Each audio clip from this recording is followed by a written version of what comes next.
उसमें राजेश रेड्डी का एक शेर है कि कहते हैं आसमां में हर किसी के वास्ते है कोई बूंद, बस शर्त यह है कि इतनी शिद्दत से कोई प्यासा तो है वो मेरी ट्रेन थी प्रयागराज से दिल्ली आने के लिए कि चलो अब तो प्रीलिम्स तो हो ही रहा है, मेंस की तैयारी दिल्ली से करेंगे। अच्छा, यही तो हमसफर एक्सप्रेस मुझे याद है, तो वहां से बस निकलने वाला था, तब तक रिजल्ट आता है और पता चलता है कि रिजल्ट में मेरा नाम ही नहीं है। कि मैं यही कह सकती हूँ कि 23 जनवरी तक हम भी एस्पिरेंट्स थे तीनों जी। और 23 के बाद 23 जनवरी की रात को 8:30 बजे हम एस्पिरेंट से एडमिनिस्ट्रेशन की तरफ मूव किए हैं। तो उसका रीजन रहा है कि हम पहले तो आप सब लोगों को कांग्रेचुलेशन है। धन्यवाद। हाय व्यूअर्स, मेरा नाम हरे कृष्ण शर्मा है और डिप्टी एसपी पद मिला है मेरे को और रैंक 17 है मेरी। तो जब मैंने अपना रिजल्ट देखा था, क्योंकि मेरी जो जर्नी है वो काफ़ी लंबी है, 9 साल 11 महीने और 1 दिन की जर्नी है मेरी। अच्छा। और मैंने सारे अपने यूपीएससी के अटेम्प्ट एग्जॉस्ट कर लिए हैं और ये यूपीपीसीएस में मेरा 5वां मेंस था और सेकंड मेरा इंटरव्यू था एग्जीक्यूटिव पोस्ट के लिए। तो जब मैं अपना लिस्ट देखा था, एक्चुअली मैं नीचे से लिस्ट देख रहा था, तो मेरा तो एक मेरा दोस्त है सौरभ, उसने बताया सर आपका डिप्टी एसपी हुआ है। तो मैं अपनी जो फीलिंग्स को 3 आर में डिफाइन करूंगा। जब मैं सेलेक्ट हो गया तो मेरे को 3 आर वाली फीलिंग आई कि रिलैक्स्ड, रिलीव और रिफ्रेश्ड। तो इस तरह से मेरे को फील हुआ। जी, मेरा नाम पीयूष कुमार पांडे है और मैं उत्तर प्रदेश के लखीमपुर खीरी जनपद से हूँ। इस बार की यूपीपीसीएस की परीक्षा में डिप्टी एसपी में 19वीं रैंक मैंने प्राप्त की है। जब भी मैंने अपना रिजल्ट देखा और उसमें जब मैंने सर्च किया तो मैं इतना घबराया हुआ था कि क्या होगा। तो मैं जब उसको पीयूष लिख रहा था तो वो यस की जगह पे ए बार लिखा जा रहा था। अच्छा। और उसमें वो फिर नो फाउंड दिखा रहा था, नो मैच दिखा रहा था। फिर बड़ी मुश्किल से मैंने उसको पीयूष पूरा सर्च किया, तब दिखा कि हाँ 19वीं रैंक डिप्टी एसपी। फिर उसके बाद फिर मैंने तुरंत फैमिली को बताया।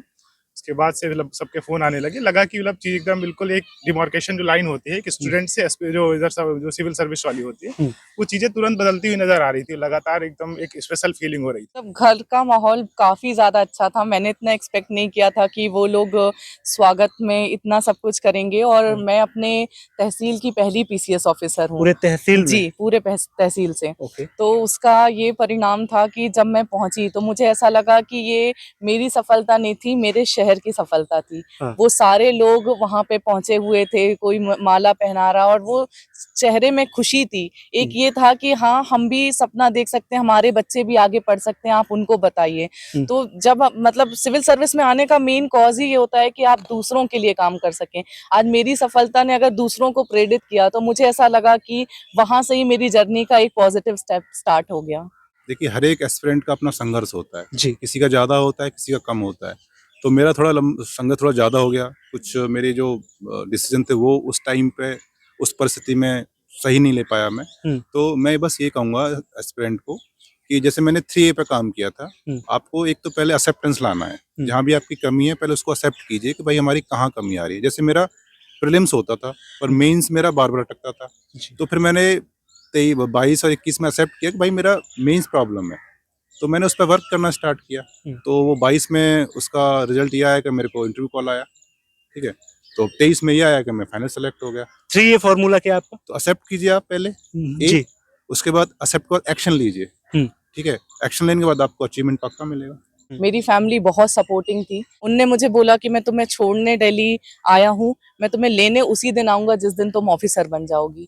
तो इन शब्दों ने मुझे कभी टूटने नहीं दिया और यही रीजन रहा कि मुझे बहुत ज्यादा कठिनाइयों का सामना नहीं करना पड़ा, क्योंकि कभी भी कोई कुछ बोलता था तो मेरे पिताजी मेरे आगे ढाल बन के खड़े रहते थे। तो कितने महीने का या कितने साल का लगता है कि यूपीपीसीएस के लिए बेनिफिशियल हो सकता है करंट अफेयर जो यूपीपीसीएस के स्तर पे, तो मुझे लग रहा है कि वैसे तो ओवरऑल 1 साल का अगर पढ़ें तो ज्यादा बेनिफिट रहेगा कि अगर मैक्सिमम गेन करना है तो। और अगर आपको अगर 30 क्वेश्चन आ रहे हैं उसमें अगर 20 क्वेश्चन आपको कवर करने हैं, तो मैं जहां तक मैंने एनालिसिस किया हुआ है, तो आप इससे जिस दिन एग्जाम होने वाला है उसके 6 महीने बाद तक आप पढ़िए, उससे आपके 30 में से 20 क्वेश्चन कवर हो जाएंगे।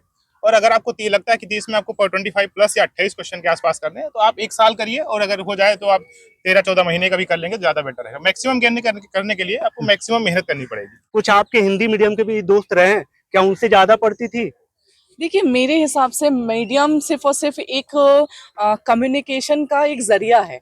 उससे ये डिफाइन नहीं होता कि कौन कितने ज्यादा अलग हैं या फिर नहीं है। आपकी मेहनत जो है वो आपको डिफाइन करती है कि आप दूसरों से अलग हैं या नहीं हैं। तो रूटीन की बात है, और मैं रूटीन पे भी ये बिलीव करती हूँ कि किसी को ना किसी का रूटीन कॉपी नहीं करना चाहिए, रेदर अपना रूटीन बनाना चाहिए। कुछ लोग हैं जो बहुत ज्यादा अर्ली मॉर्निंग वाले पढ़ने वाले होते हैं कि उनको सुबह पढ़ने में सहूलियत होती है, कुछ लोग होते हैं जो लेट नाइट स्टडी करते हैं। अल्टीमेटली एक चीज होनी चाहिए कि आपका एक डिफाइंड टाइम टेबल होना आपका चाहिए। क्या रहा है? मैं मॉर्निंग पढ़ने वालों में से रही हूँ। नाइट में एकदम सो जाती थी? हाँ, मेरा ये रहता है कि मुझे 12 बजे तक सो जाना है और सुबह उठ जाना है 6:30 6:45 तक, और फिर 8 बजे तक लाइब्रेरी। तो मेरा ये रूटीन रहता था। कितने घंटे लगभग पढ़ाई, अगर मोटा मोटा अगर बोले तो? 8 से 10 घंटे ऑन अ डेली बेसिस, और एग्जाम के समय वो एक्सटेंड हो जाता था। इस इंटरव्यू को मैं थोड़ा सा स्ट्रेटजी से ऊपर लेके चलने वाला हूँ, क्योंकि क्या पढ़ना है, कैसे पढ़ना है, आप सब जानते हैं। उसकी बहुत सारे टॉपर्स की आप वीडियो देख रहे हैं। कोई अगर क्वेश्चन छूटा है तो कमेंट करते चले, ताकि मैं अगले टॉपर से पूछता भी चलूंगा। सर, आपसे क्वेश्चन, आपकी एक लंबी जर्नी रही है। स्टार्टिंग का जो आपका आंसर राइटिंग रहा है, इस बार की जो आंसर राइटिंग रही है, क्या क्या अलग आपने एड ऑन किया था? कुछ अलग किया था या फिर उन्हीं को अच्छे से किया था? देखिए, सुकरात ने एक बात बोली है कि यदि आपने क्वेश्चन को समझ लिया ना अच्छे से, तो आपने आधा आंसर लिख लिया। तो ये मैंने अपने 2 अटेम्प्ट्स में ऐसे ही किया है। पहले तो मैंने क्वेश्चन को प्रॉपर समझा है, ठीक है। उसके जो कीवर्ड्स होते हैं, जैसे पिछले वर्ड्स बोलते हैं, एग्जामिन है, क्रिटिकली एग्जामिन है, डिस्कस है, इन पे मैंने प्रॉपर तरीके से अपने को टेस्ट सीरीज के माध्यम से अपने आप में एक अंडरस्टैंडिंग लाई थी कि इसका मतलब क्या होता है। दूसरा, जो क्वेश्चन पूछ रहा है आप वही एड्रेस कीजिए, ठीक है। उसमें आप जो है, जैसे सब हेडिंग भी डालनी है तो सब हेडिंग भी वही डालिए जो क्वेश्चन पूछ रहा है, उसके बियॉन्ड कुछ मत डालिए। तीसरा ये है कि मैंने इस बार, जैसे डेटा था, पहले डेटा में स्कैटर्ड लिखता था, इस बार मैंने डेटा को थोड़ा सा कहीं पे पाई चार्ट बनाया, कहीं पे अच्छे से डायग्राम्स में उसको डिनोट किया। जहाँ पे डायग्राम्स की आवश्यकता है वहाँ पे मैंने प्रॉपर डायग्राम्स बनाए थे। जैसे पेपर 5 और पेपर 6 में यूपी के मैप जो है बाय एंड लार्ज ठीक ठाक थे, बनाए हैं। ऐसे ही जहाँ पे ज्योग्राफी क्वेश्चंस है वहाँ पे ज्योग्राफी के डायग्राम्स बनाए हैं। सोसाइटी वाले सेक्शंस में मैंने फ्लो चार्ट का इस्तेमाल किया था, और जो एथिक्स वाले क्वेश्चंस थे उसमें एग्जाम्पल्स और थोड़े से श्लोक्स वगैरह हैं, उनका प्रॉपर हिंदी में जो इंग्लिश में अनुवाद वो किया था। ऐसे करके आपको अपने प्रेजेंटेशन पे तो काम करना ही है। कंटेंट और प्रेजेंटेशन ये बहुत इंपॉर्टेंट है। ठीक है, एक कॉमन क्वेश्चन मैं जानना चाहूंगा, क्योंकि सारे स्टैंडर्ड बुक सब लोग जानते हैं, सब पढ़ते हैं भाई, लेकिन अगर आपको बेस्ट आंसर लिखना है तो आपको value addition, value add on करना पड़ता है, कुछ ना कुछ एक्स्ट्रा डालना पड़ता है। तो वो जो सोर्स रहे हैं आपके वैल्यू एडिशन के, तो वो क्या रहे हैं? डायरेक्ट अगर कुछ आप सजेस्ट करना चाहिए, यूट्यूब चैनल हो या मंथली मैगजीन, क्या रहे? देखिए, मेरा जो मानना है, मैं कोर चीजों पे फोकस किया हूँ इस बार। हाँ। जैसे न्यूज़पेपर, मैं पिछले 2.5 साल से न्यूज़पेपर ऑफलाइन पढ़ता हूँ, प्रॉपर नोट्स बनाता हूँ, तो वहाँ से बेस्ट केस स्टडी समझ में आती है मेरे को। योजना मैगजीन में इतना नहीं पढ़ पाता था, बट जो थीमेटिक जो योजना मैगजीन होती थी उनसे मैं कुछ कुछ प्रेजेंटेशन निकालता था। और मैंने 1-2 कोचिंग में कॉपी इवैल्यूएशन में भी काम करता हूँ मैं, तो वहाँ के बेस्ट जो आंसर्स होते थे उनसे मैं अपने नोट्स बनाता था। तो ये मेरी तरफ से एड ऑन रहा है। आपका एड ऑन क्या रहा है मैम कोर बुक के साथ? देखिए, मेरा जो एड ऑन रहा है वो मेन रहा है कि एक तो केस स्टडीज को निकालना, कि आप केस स्टडीज को, क्योंकि एग्जामिनर जब आपसे कोई क्वेश्चन पूछ रहा है तो मुझे लगता है कि उसको सिर्फ एक सिंपल फॉर्मेट में आंसर नहीं, उसमें आपको आपका थॉट प्रोसेस देखना है कि आप कहाँ कहाँ किस एंगल तक उसको उससे जोड़ पा रहे हैं। तो उसके लिए मुझे ऐसा लगता है मैंने डेटास पे काफी काम किया कि डेटा को आप कलेक्ट करिए। डेटा के लिए गवर्नमेंट वेबसाइट्स बहुत अच्छे सोर्स होते हैं, इवन मंथली मैगजीन। उनका नाम बताएंगे साथ में? यूपी के लिए तो मैंने गवर्नमेंट ऑफ यूपी की वेबसाइट्स को बहुत अच्छे से किया है।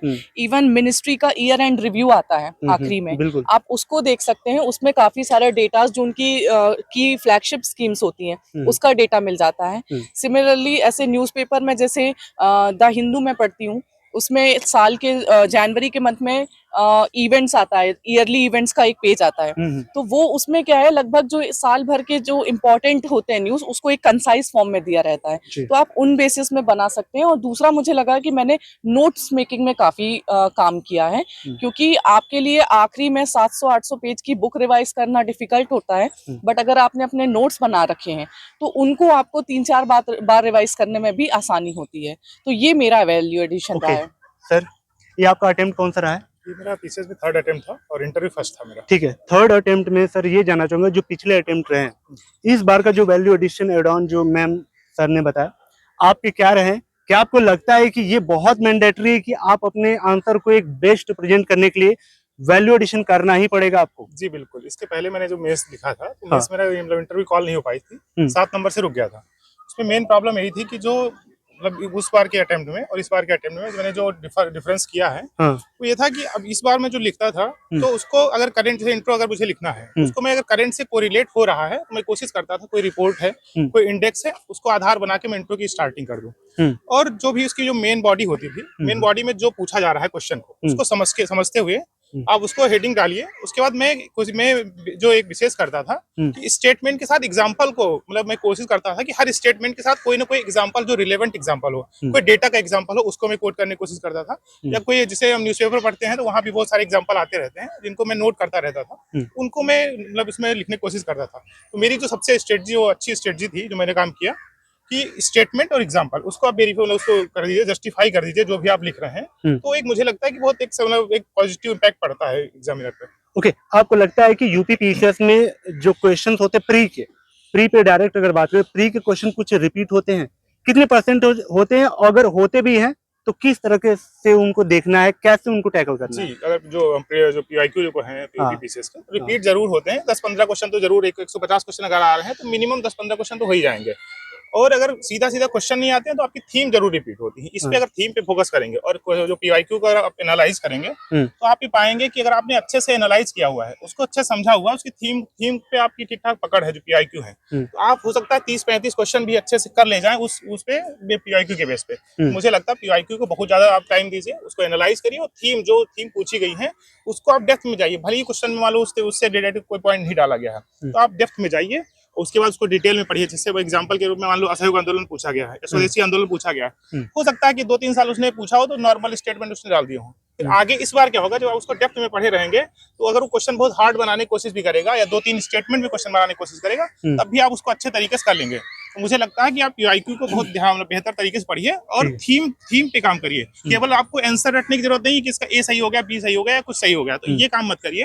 आप उसको डिटेल में पढ़िए और थीम पे काम करिए। मुझे लगता है कि अच्छे से उसमें मिलेंगे क्वेश्चन। ठीक है मैम, कॉमन क्वेश्चन और मुझे एक क्वेश्चन नहीं पूछना चाहिए। आप 2 लोग डीएसपी हैं, मैम डिप्टी जेलर है। इस बार अगेन आप लोग जरूर बैठेंगे एग्जाम में एसडीएम के लिए। कुछ ऐसे कैंडिडेट होंगे जिनका 2-3 बार दे रहे उनका हो नहीं रहा है या जो पहली बार दे रहे वो भी देने वाले हैं तो वो डरेंगे ऐसे कैंडिडेट से कि ये लोग सिलेक्टेड हैं इनका तो ऑलरेडी हो जाएगा तो हमारा क्या होगा। उन एस्पिरेंट के लिए क्या मैसेज है, वो अगर आपको बीट करें या उनको भी लिस्ट में आना है तो वो क्या करेंगे, कैसे कर सकते हैं? देखिए मैं यही कह सकती हूँ कि 23 जनवरी तक हम भी एस्पिरेंट्स थे तीनों जी, और 23 के बाद 23 जनवरी की रात को 8:30 बजे हम एस्पिरेंट से एडमिनिस्ट्रेशन की तरफ मूव किए हैं। तो उसका रीजन रहा है कि हमने उसके लिए संघर्ष किया है, हमने मेहनत किया है। डेफिनेटली इस वाले बैच में भी बहुत सारे लोग हैं जो प्रीवियस बैच से सेलेक्ट हुए हैं और बहुत कम सीट्स थी जिसमें हम लोगों ने एग्जाम दिया है, लेकिन अगर उसमें भी हमने अपनी जगह पीडीएफ में बना पाई तो उसका रीजन ये था कि हमने कभी उस बातों से डरे नहीं, ना कभी हमने वो चीज सोची कि ऐसा हो सकता है। बस हमें ये पता था कि अगर 250 सीट का भी वैकेंसी है तो हमें 1 सीट चाहिए। और मैं जो एस्पिरेंट्स देख रहे हैं उनको भी यही बोलना चाहूंगी कि कौन दोबारा एग्जाम लिख रहा है ये मैटर नहीं करता। अगर आपकी प्रिपरेशन अच्छी है, आप अपनी स्ट्रेटेजी वाइज क्लियर हैं और आप बहुत अच्छे से हर लेवल पे प्रेजेंट कर रहे हैं तो वो 1 सीट आपकी होने से कोई नहीं रोक सकता है। यूपी स्पेशल पहले स्टार्ट करें, जीएस स्टार्ट करें, इंटरव्यू का प्रोसेस पहले स्टार्ट कर दें, क्या कहना चाहेंगे? या फिर कुछ ऐसे सिलेबस होते हैं जो प्री और मेंस में दोनों ओवरलैप करते हैं, वहां से स्टार्ट करें? देखो जो बच्चे अभी 1-2 साल इनके पास टाइम है जी, उनके लिए है कि वो जो होलिस्टिक सिलेबस है ना उसको कवर करें। ठीक है, जैसे प्रीलिम्स और मेंस और इंटरव्यू कोई अलग चीज नहीं होती जी। प्रीलिम्स के काफी जो सेक्शंस हैं वो मेंस में ओवरलैप करते हैं और जो इंटरव्यू होता है ना, इंटरव्यू आपकी नॉलेज का टेस्ट नहीं होता, आपकी पर्सनैलिटी का टेस्ट होता है। तो ये पर्सनैलिटी ना धीरे धीरे डेवलप होती है। आप न्यूज़पेपर पढ़ते हैं, आप जो है अच्छी अच्छी बुक्स पढ़ते हैं, आप मैगजीन पढ़ते हैं, तो वो धीरे धीरे चीजें आपकी इवॉल्व होंगी। तो न्यूज़पेपर की एज सच उसकी इंटरव्यू की एज सच कोई तैयारी नहीं होती है, वो पर्सनैलिटी धीरे धीरे आपकी इवॉल्व हो जाती है। और दूसरी बात ये है कि आप मेहनत के साथ साथ आप उस परम ईश्वर और परम सत्ता पे बिलीव कीजिए। आप ये बात समझिए, हम बहुत अच्छे हैं इसका मतलब हम बहुत अच्छे नहीं है, आप भी बहुत अच्छे हैं।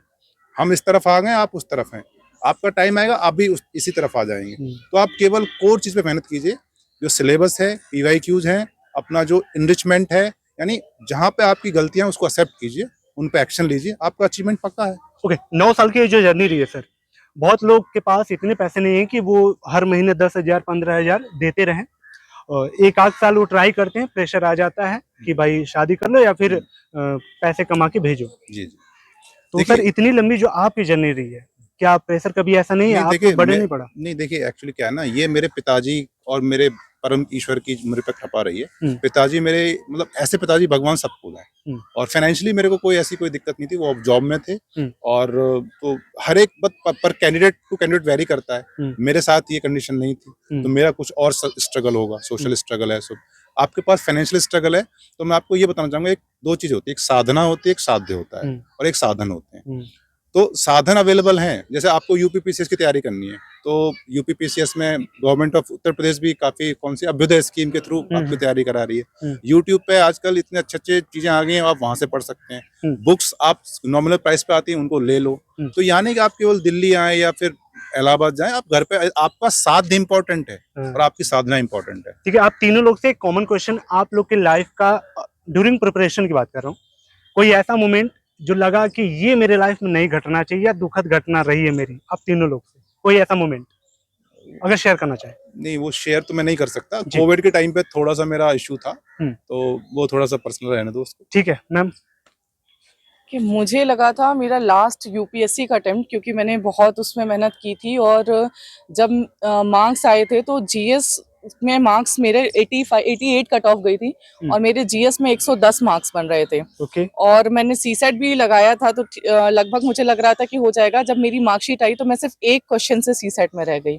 तो वो मेरे लिए शायद वो बहुत नॉन एक्सेप्टेंस वाला मोमेंट हो गया था, क्योंकि जब मार्क्स कैलकुलेट करके आपको ऐसा लगता है कि मैंने मेंस की ऑलमोस्ट प्रिपरेशन स्टार्ट भी कर दी थी, और वो एक धक्का लगा था। क्योंकि बात ऐसी होती है कि ये एग्जाम एक बहुत लॉन्ग जर्नी है, आपका एक लेवल पे भी नहीं रुक जाता है अगर एग्जाम, तो आप जीरो से स्टार्ट करते हैं, और फिर वो ईयर लॉन्ग जर्नी है। तो वो उस ईयर लॉन्ग जर्नी को दोबारा सोचना और उसके लिए पेस बनाने के लिए हिम्मत चाहिए। कहीं ना कहीं जब इतनी मेहनत के बाद भी एक क्वेश्चन से आप रुक जाते हो ना, तो वो हिम्मत टूटने वाली बात हो जाती है। तो वो एक इंसिडेंट था जो मुझे लगा था कि पता नहीं आगे करना चाहिए कर नहीं, बट ईश्वर ने कुछ अच्छा लिखा था कि अगर वहां नहीं हुआ तो यहाँ पे फिर सीधे एक पद ही दे दिया। बिल्कुल सर, आपका मोमेंट? जी बिल्कुल, जैसे मैम बता रही थी सीसेट के विषय में, मेरे साथ भी कुछ ऐसा ही हुआ था। मैं इससे पहले प्रयागराज में रहता था, कोविड तक मैं प्रयागराज में रहा हूँ। कोविड के बाद मैं दिल्ली आया हूँ। 2020 का मैंने अटेम्प्ट जो यूपीएससी का दिया था, तो मेरा भी था कि जीएस मेरा क्वालिफाई हो जाएगा, क्लियर के नंबर ठीक ठाक थे। सीसेट भी मैंने जो कैलकुलेट किया था उससे लग रहा था कि सीसेट भी हो जाएगा। और मुझे याद है कि उस 2020 में 4 अक्टूबर को पेपर हुआ था, और 23 अक्टूबर का उसका रिजल्ट आया था। और उसी 23 अक्टूबर को ही मेरी ट्रेन थी प्रयागराज से दिल्ली आने के लिए, कि चलो अब तो प्रीलिम्स तो हो ही रहा है, मेंस की तैयारी दिल्ली से करेंगे। अच्छा, यही तो हमसफर एक्सप्रेस मुझे याद है, तो वहां से बस निकलने वाला था, तब तक रिजल्ट आता है और पता चलता है कि रिजल्ट में मेरा नाम ही नहीं है। वो मोमेंट मुझे लग रहा था कि अब मेरे पास डिसीजन लेना था कि अब प्रयागराज से अब दिल्ली में जिस वजह से आ रहा हूँ वो वजह ही नहीं रह गई अब। तो वो मैं सफर मेरा काफी पूरी रात मतलब रोते गाते यहाँ तक आई किसी तरीके से, लेकिन हाँ मैंने अपने को आपको मजबूत किया। मुझे लगता है कि वो एक टर्निंग पॉइंट था, और तभी से मेरी एक बेस्ट एग्जाम मतलब हुआ है वहाँ से। Okay, cut to cut 1 to 6 जो जीएस के पेपर हैं उनकी स्ट्रेटजी अगर कट टू कट बताना चाहें। जीएस 1, 2, 3, 4 इन चारों बुक्स के लिए मैं ये बोलूंगी, सब्जेक्ट्स के लिए, कि कोई भी एक वन बुक नहीं है जो आपको इसका होलिस्टिक सॉल्यूशन दे पाएगी, क्योंकि इसमें आपको डेटास वगैरह भी करना होता है, पॉइंट्स में लिखना होता है। यूपी के अगर स्पेसिफिक मैं बोलूं तो मुझे लगता है कि पीवाईक्यूज से बहुत मदद मिलती है आपको 1, 2, 3, 4 करने में। बहुत से क्वेश्चंस हैं जो हमने भी पेपर में देखा है कि रिपीट हो जाते हैं। इवन मैं सर को तो मैं मेंस के समय से जानती हूँ, और हम लोग मेंस में भी सर कई क्वेश्चंस हैं जो हम लोग टेस्ट सीरीज के समय पे सोचते थे कि ये है, और हमने उन क्वेश्चंस को पेपर में भी देखा है। तो अगर आपके पास ऐसे आप पीवाईक्यूज को भी बहुत अच्छे से सॉल्व करते हैं, तो कहीं ना कहीं आपको अगर उसमें से 1-2 क्वेश्चन भी पेपर में बन जाता है तो आपको एक एज मिल जाती है कि आप उन आंसर्स को ढंग से लिख सकते हैं। दूसरी बात, मेंस के लिए जो जरूरी है वो बुक सोर्सेस से ज्यादा आपकी आंसर राइटिंग पे है। आप कोई भी, आप जरूरी नहीं है कि कोई टेस्ट सीरीज ही ज्वाइन करें, आप मार्केट से पेपर लेके आइए, आप क्वेश्चंस लिखिए और मेक श्योर करिए कि आप उन क्वेश्चंस को इवेल्युएट कराएं। मेरे इवेल्युएटर सर ही होते थे, सर ने मेरी कॉपीज इवेल्युएट की हुई हैं। तो क्या होता है, जब आप किसी से इवेल्युएट कराते हैं तो आपको एक फीडबैक मिलता रहता है कि आपको किस तरीके से इम्प्रूव करना है। कुछ बच्चों को लगता है कि मेंस में समझ में नहीं आ रहा है कि आंसर लिखें कहाँ से, स्टार्ट कहाँ से करें। तो मुझे लगता है कि आपके क्वेश्चन में ही छुपा है कि आपकी सब हेडिंग्स क्या होनी है। अगर आप क्वेश्चन को समझ जाएं तो आप क्वेश्चन में से ही निकालिए कि क्वेश्चन के कीवर्ड्स क्या हैं, उन्हीं को हेडिंग बना के लिखिए। और बुक्स आप मार्केट में बहुत सारी चीजें अवेलेबल है। GS1 के लिए मैंने एक संगम करके बुक देखी है, जिसमें उनने पूरा एक पेज में बुलेट पॉइंट्स के थ्रू सारे पॉइंटर्स बनाए कि कैसे आप पॉइंटर्स में आंसर लिख सकते हैं, डायग्राम्स वगैरह इंक्लूड किया है। हर टॉपिक का 25-30 वर्ड में इंट्रो कंक्लूजन दिया हुआ है, क्योंकि बच्चों को एक दिक्कत होती है जी, मुझे लगा कि ऐसी बुक्स अगर बच्चों को मिल जाती, क्योंकि एक पूरे GS आपका एक ही बुक में हो जा रहा है और आपको वो बुक भी बहुत ज्यादा बल्कि नहीं है, 350-400 पेज, तो आप मेंस के टाइम पे उसको मल्टीपल टाइम रिवाइज कर सकते हैं। तो मुझे लगा कि जो संगम बुक है, इस तरीके की बुक्स जो हैं वो काफी वैल्यूएबल होंगी।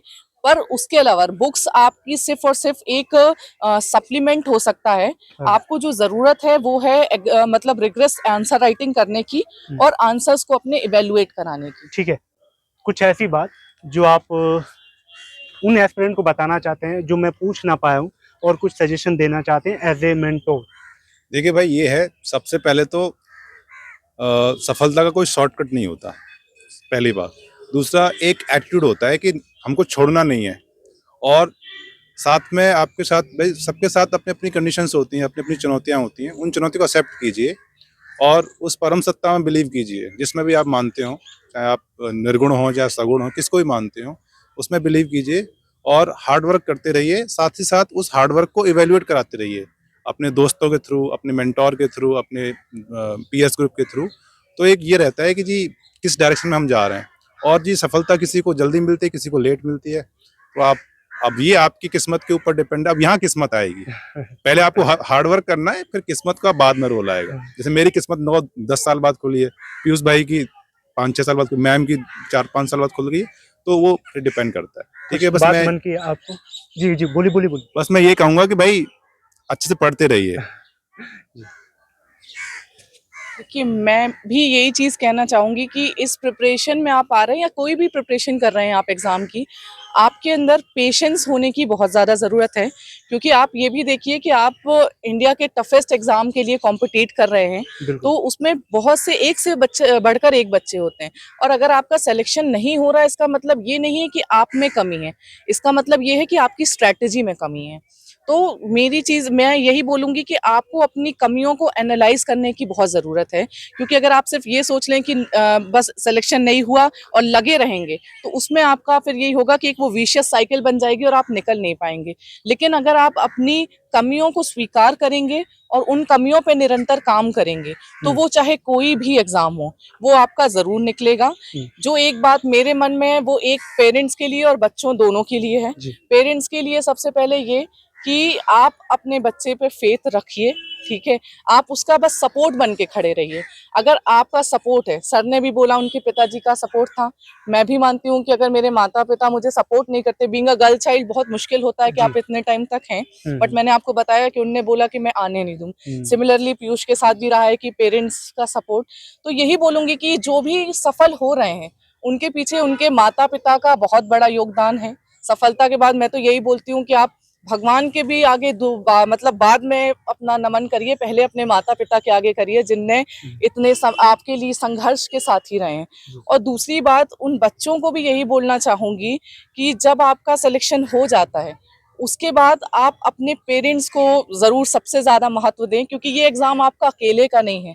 अगर आपका संघर्ष का एग्ज़ाम है, तो उनका त्याग की परीक्षा है। अपने बच्चे को अपने से दूर रखना, उसकी हर अगर आप एक बार फेल होते हैं ना, तो वो आपका अकेले का फेलियर नहीं है, आपके पेरेंट्स का भी फेलियर है, वो भी आपको त्याग करके दूर रखे हुए हैं। तो दोनों को ही है कि अगर पारस्परिक वे में एक दूसरे का साथ देके चलेंगे, तो ऐसे बच्चे भी सफल होंगे और ऐसे माँ बाप भी जो हैं, वो उनका नाम जरूर पूरी दुनिया में रोशन होगा। क्या बात है सर। जी बिल्कुल, हरे कृष्णा सर ने और सभी मैम ने लगभग सारी चीजें बता दी। मैं तो इसमें एस्पिरेंट्स के लिए 2-3 बातें बोलूंगा कि मैं अंतरात्मा की आवाज़ पे बहुत ज़्यादा बिलीव करता हूँ। और अगर आप ईमानदारी पूर्ण तरीके से मेहनत कर रहे हैं और आप अपनी टाइम टू टाइम क्या करिए, सेल्फ असेसमेंट करते रहिए और अपनी अंतरात्मा की आवाज़ को सुनिए कि आप एक दिन में जो काम किए हैं वो क्या ठीक है, आपने जो आप कर रहे हैं उसके लिए जो जरूरी वर्क है वो आप क्या अच्छे तरीके से कर रहे हैं। अगर आपकी अंतरात्मा कभी झूठ नहीं बोलेगी तो आप अंतरात्मा की आवाज़ को सुनिए और ईमानदारीपूर्ण तरीके से काम करिए। मुझे लगता है कि सफलता जरूर मिलेगी। हो सकता है कुछ लेट हो जाए, लेकिन अगर आप ईमानदारीपूर्ण तरीके से काम कर रहे हैं तो सफलता जरूर मिलेगी। और इसमें राजेश रेड्डी का एक शेर है कि कहते हैं, आसमां में हर किसी के वास्ते है कोई बूंद, बस शर्त यह है कि इतनी शिद्दत से कोई प्यासा तो है हो। तो अपनी ये प्यास जगाइए और उसके लिए काम करिए और सफलता जरूर मिलेगी। Thank you so much sir, thank you so much. नमस्ते ma'am, thank you so much. Hope guys ये वीडियो आपको वैल्यूएबल लगी हो। कैसी लगी वीडियो आप कमेंट करके बताएं। अगर कोई क्वेश्चन रह गया हो और कुछ और जानना चाहते हैं इन टॉपर से तो आप कमेंट कर दीजिएगा, मैं पूछ लूंगा और अगले वीडियो में वो कवर कर लूंगा। चलिए मिलते हैं किसी ऐसी शानदार वीडियो में, तब तक के लिए thank you so much and bye bye.